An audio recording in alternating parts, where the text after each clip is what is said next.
Colegas, vou gravar uma aula rápida aqui para explicar para vocês o que são separatrizes, tá? Separatrizes são medidas de posição. Eu sou o professor Cramildo Mbata, esta aula faz parte da nossa disciplina de Bioestatística do curso de Enfermagem, Universidade Federal do Mato Grosso do Sul. Com frequência, as pessoas querem saber qual é a posição delas em relação a um determinado construto em comparação a outras pessoas. Um exemplo simples, prático, que eu posso colocar aqui em relação às notas. Vamos supor que seu filho frequenta uma determinada escola e durante um dado semestre ele foi tirando notas entre 7 e 9. Você sabe que a média da turma foi 7,6, mas mesmo assim você quer saber qual é a posição das notas do seu filho em relação aos colegas dele. Você pode, claro, se interessar em saber qual é a posição das notas do seu filho em relação à média. Mas neste caso você quer saber qual é a posição das notas dele em relação às notas dos colegas. Uma maneira inteligente e fácil de fazer isso é utilizando as separatrizes, que é o que nós vamos abordar aqui nesta aula. Então, o que seria uma separatriz? Separatriz é qualquer medida que divide o conjunto ou o intervalo de dados de uma população ou de uma amostra em N partes iguais, tá? Ele tem que dividir esse conjunto em N partes iguais. Okay? Vamos supor aqui que os valores do conjunto A, que eu tenho aqui, representem as idades de 12 crianças. Então, eu tenho aqui todos os 12 valores, os 12 elementos que compõem as idades. Eu não dividi este conjunto de dados em partes iguais. Então, eu tenho aqui o meu conjunto 100%. Tá? Mas aí eu posso dividir esse meu conjunto de dados em duas partes iguais, como vocês podem ver aqui. Tenho de um lado 50% dos dados e do outro lado 50% dos dados. Dividir em quantas partes? Duas partes iguais. Uma medida que divide o conjunto de dados em duas partes iguais, ela já é uma conhecida nossa, uma velha conhecida nossa. Ela se chama mediana. Então, a mediana é, na verdade, uma medida separatriz, embora ela não seja frequentemente relatada como uma separatriz, mas ela é uma medida separatriz que divide o nosso conjunto de dados em duas partes iguais, ok? Então, essa mediana ela também é chamada de percentil 50, ou seja, é o percentil 50 aqui, tá? Considerando que aqui é 0%, começa aqui em 0%, né? Então aqui é 50% e aqui 100%, né? Nosso conjunto de dados aqui. Então, a posição exatamente de 50% dos dados é a posição da mediana. Okay? Então, por isso que ela também é conhecida como percentil 50, ou também como Q2, o segundo quartil, como veremos um pouco mais para frente, certo? Eu posso dividir esse meu conjunto de dados em mais de duas partes iguais? Posso. Posso dividir agora em três partes iguais, tá? Então, tenho aqui uma, duas, três partes iguais. Cada uma contém 4 elementos do meu conjunto de dados. Esta medida é chamada de tercio, tá? Tercio de 3, que divide em três partes iguais. E cada uma das partes vai conter exatamente 33,33% dos dados do meu conjunto, ok? Eu posso dividir em mais partes iguais? Posso dividir utilizando uma medida chamada quartil, que divide em 4 partes iguais, e aí eu vou ter em cada uma das partes 25% dos meus dados, tá certo? Então, tenho aqui uma, duas, três e 4, tá certo? Esqueci de traçar aqui. Então, uma, duas, três e 4, e cada uma das partes tem exatamente 3 elementos do meu conjunto de dados. Okay? De novo, temos aqui a nossa velha conhecida mediana, o nosso Q2, tá? Que divide exatamente em 50%. Se vocês observarem, tá? Tenho aqui 50% dos dados e aqui do outro lado 50% dos dados. Então, isso aqui é a minha mediana, tá certo? Ela aparece também na divisão em 4 partes iguais. Ao dividir em 2 partes iguais, tenho a mediana no meio. Ao dividir em 4 partes iguais, continuo tendo a mediana no meio. Assim como ao dividir em 8 partes iguais, também vou continuar tendo a mediana ali no meio. Ao dividir em 3 partes iguais, eu já não tenho mais a mediana aqui. Tá? A mediana, ela desaparece, assim, desaparece não, ela já não faz parte dessa divisão em 3 partes iguais. ok? Posso dividir em mais partes, além de 4? Posso dividir em 6 partes iguais, utilizando os 6t's, tá? 6 partes iguais. Então, vou ter 1, 2, 3, 4, 5, 6 partes iguais. Cada uma das partes vai conter agora 16,66% do meu conjunto de dados. Tá claro isso, gente? Então, quais são as medidas separatrizes mais utilizadas, mais conhecidas, as mais comumente utilizadas na estatística, na bioestatística? São a mediana, que, como eu disse, ela é uma separatriz especial, não vão encontrar ela com frequência sendo chamada de separatriz, mas ela é uma separatriz porque ela divide o meu conjunto de dados em 2 partes iguais. Vou encontrar o tercilo, que divide em 3 partes iguais, o quartilo em 4 partes, o quintilo em 5 partes, o sextilo em 6 partes iguais, o decilo em 10 partes iguais e o centilo, que divide em 100 partes iguais, também conhecido como percentil, tá? Centil ou percentil, ok? Então, essas medidas separatrizes, resumindo, quando eu uso tercilo, dividindo em 3 partes iguais, cada parte vai ter 33,33% dos dados. Quando eu utilizo quartis, cada parte vai ter 25% dos dados. Quando eu uso quintil, cada parte vai conter 20% dos dados e por aí em diante, até os centis ou percentis, em que cada uma das partes vai conter 1% dos dados. Então, eu vou ter 100 partes iguais no meu conjunto de dados, sendo que cada uma tem 1% do meu conjunto de dados. Ok? Vou pegar este conjunto de dados já, que é aquele que a gente já vem trabalhando com ele desde lá atrás, que contém as idades das 12 crianças. Tá? O que eu vou fazer? Aqui já está um ordenado, já ordenei do menor para o maior, fiz aqui uma escala, tá? Para eu poder plotar, para ir colocando os valores que eu observei no meu conjunto A. Tá? Então, o primeiro valor que eu tenho aqui é o número 2, ele saiu 1, 2 vezes, ele aparece aqui 2 vezes, tá? Ele já representa aqui o meu valor mínimo, tá? Então, já tenho o meu mínimo do meu conjunto de dados, é o valor 2. Okay? Depois tem o 3, que aparece aqui, o 4, que aparece aqui, o 5 aqui, depois o 8 aqui, tá? E o 5, 6, 7 aqui, o 8 que apareceu, os outros não aparecem, o 6 e o 7, porque eles não fazem parte do meu conjunto A, tá certo? Eles não pertencem ao conjunto A. O 8 pertence ao conjunto A, o 9 não pertence, então não aparece aqui. Depois o 10, que aparece 3 vezes no meu conjunto A. Depois o 11 e depois o 12, que também aparece 2 vezes no meu conjunto A. Então, eu já plotei aqui em ordem crescente, tá, o meu conjunto de dados nesta escala, nesta régua, vamos dizer assim. Então, já tenho o meu mínimo aqui, tenho o meu máximo aqui. Tá? Terminei em 12, ok? Onde é que eu observo os meus quartis? No caso aqui, estou dividindo em 4 partes iguais. Então, o meu Q1 vai ficar exatamente aqui, tá? Nesta posição. O meu Q2 aqui, o meu Q3 aqui. Se vocês observarem, eu dividi o meu conjunto de dados em 1, 2, 3, 4 partes iguais. Professor, por que as partes são iguais, sendo que tem uma aqui muito longa e outra aqui muito curta? As partes são iguais devido ao conjunto de elementos ou à quantidade de elementos que elas contêm.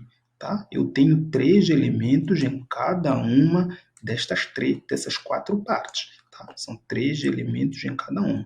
Por isso que elas são iguais. Não estou me referindo ao valor dos elementos do conjunto. Estou me referindo à quantidade dos elementos no subconjunto. 3 elementos neste subconjunto, 3 neste e 3 naquele, tá certo? E aqui é o ponto em que fica mais ou menos a média, que eu quis representar aqui também, nesta escala, nesta régua. Tá? A média disto aqui dá mais ou menos, acho que 7,6, ok? Então, o meu Q1 aqui, o meu Q2 aqui, o meu Q3. O meu Q1, lembrando, ele é conhecido com a mediana, tá certo?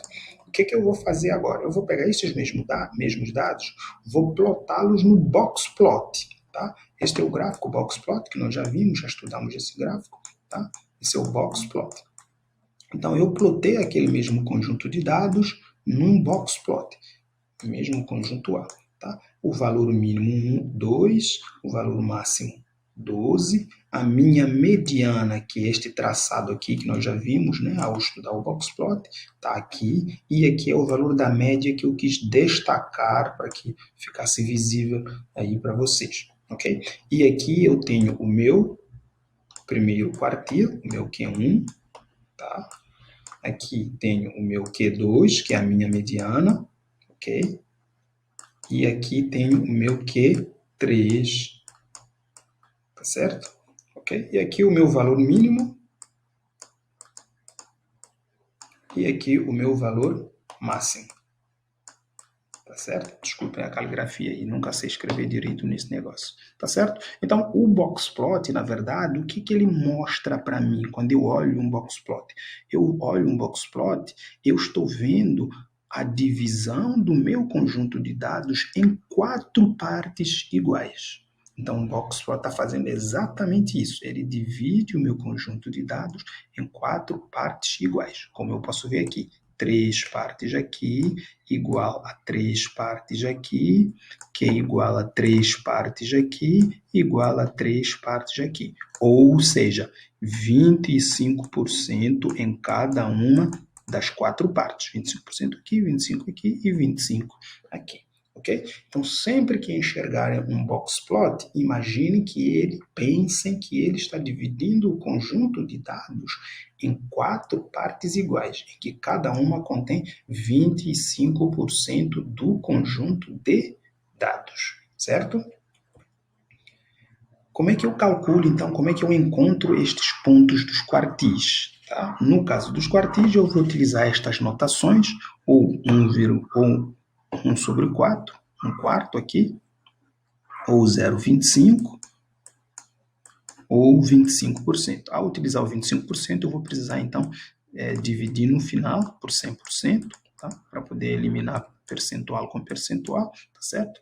Então, o meu primeiro quartil, eu vou encontrá-lo multiplicando o meu n. O que é o meu n? É o meu total de elementos do meu conjunto, vezes 1/4, ou vezes 0,5%, e por aí vai. Para o segundo quartil, o meu n vezes 2/4, ou 0,5%, o meu n vezes 3/4, ou 0,75%. Vamos tentar entender o que está acontecendo, na verdade, o que está sendo dito aqui. Aqui eu estou dizendo, vamos pegar aquele exemplo anterior, em que eu tenho 12 elementos no conjunto de dados, então, na verdade, eu estou multiplicando 12, que é o meu n igual a 12, vezes 1/4, eu estou querendo achar o primeiro quartil. Tá? E 4, eu estou dividindo em 4 partes iguais. Tá? Essa é a lógica. Tá certo? De novo, vou dividir o meu conjunto de dados. O 2, eu quero encontrar o meu segundo ponto, o meu segundo quartil. E quando eu divido o conjunto de dados em 4 partes iguais. E por aí vai. Tá certo? Ok? Então, eu vou encontrar estes valores. O que estes valores me dizem? Estes valores me dizem a posição do meu quartil. Em que posição está o primeiro quartil? O primeiro quartil está na posição 3, não está no número 3, tá? Aqui coincidiu que também tem o 3 na posição 3, mas não quer dizer que é o valor 3, não. É a posição 3, ou seja, o terceiro valor do meu conjunto de dados. O meu Q2 está no sexto valor do meu conjunto de dados, o sexto, 3, 4, 5, 6. E o meu terceiro quartil está no nono valor do meu conjunto de dados, 6, 7, 8 e 9. Então, tenho aqui 4 partes iguais exatamente com o mesmo número de elementos, ok? Então, como é que eu posso interpretar isso?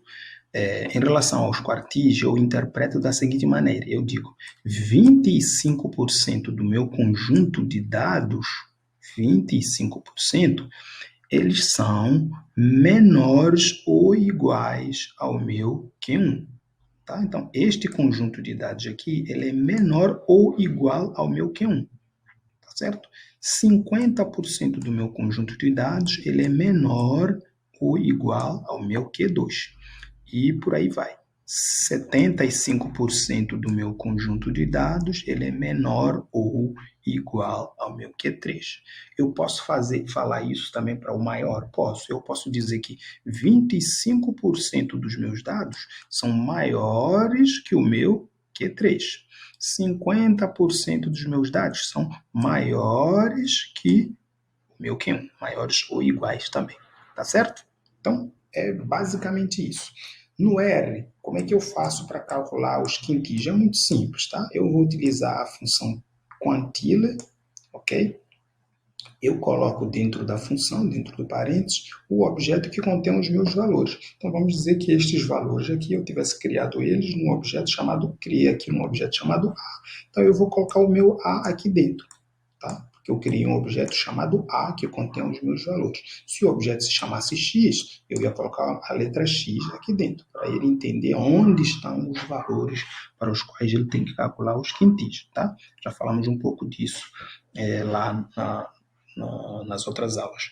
Outra maneira de calcular os quartis. Tá? Neste caso específico, eu estou querendo que ele me retorne somente o quartil 25%. Eu especifico aqui. Então, do meu conjunto de dados X, eu quero que me retorne somente o quartil 25%. Aqui ele vai me retornar todos, o 0%, o 25%, o 50%, o 75% e o 100%. Se eu não especificar, ele vai me retornar todos. Agora, se eu especificar aqui 0,25 ou 0,5, que seria 50%, ou 0,75, que seria 75%, aí ele vai retornar só aquele que eu pedi, ok? Sextil. Eu divido o meu conjunto de dados em 6 partes iguais. Como podemos ver aqui, temos 6 partes iguais no conjunto de dados, tá certo? O primeiro sextil, ele contém 16,66, ele vai até 16,66% dos dados. O segundo, entre os 16,66 e os 33,32.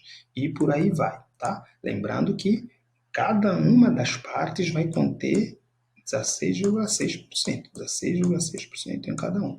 Então, 16,6% daqui mais 16,6% daqui vai dar 33,32%. Então, daqui para aqui eu tenho 33,32%. Se eu aumentar mais 16,6%, quando chego aqui eu vou ter 49,98%. Se eu aumentar mais 16,6%, quando chego aqui eu vou ter 66,64%. E por aí vai até chegar aos 100%. Ok? Essa é a lógica. E como é que eu faço para calcular as posições dos sextis? A mesma lógica que mostrei para os quartis. Então, vou multiplicar o n por 1 sobre 6 para encontrar o meu primeiro quartil. Então, o n é o meu conjunto de dados. Tem 12 elementos, como aqui no nosso exemplo. 1 é a primeira posição, ou seja, o primeiro sextil, dividido por 6, porque eu quero dividir o meu conjunto de dados em 6 partes. 12 vezes 2 é a segunda posição, ou o segundo sextil, dividido por 6, porque eu quero dividir em 6 partes iguais.